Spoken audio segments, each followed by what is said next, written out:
Semitrailer and truck body manufacturer Wabash National Corporation announced plans to idle 2 facilities in Little Falls, Minnesota and Goshen, Indiana.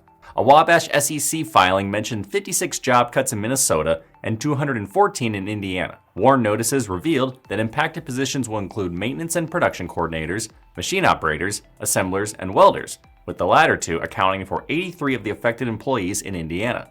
The Minnesota WARN notice did not disclose the number of workers by role.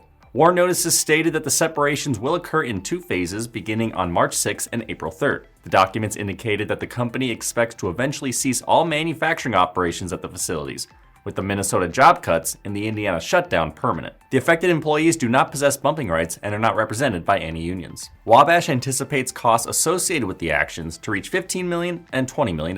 The announcements followed the company's Q3 2025 results, which noted about $382 million in net sales, a 17.8% decrease from the same period a year ago. It also reported $58 million in operating income, aided by a nearly $81 million reduction to a Q3 2024 charge related to a rear-end collision involving a tractor-trailer that killed 2 people. Wabash added that its total backlog stood at approximately $829 million as of September 30th, citing customers taking a, quote, wait-and-see approach to capital spending.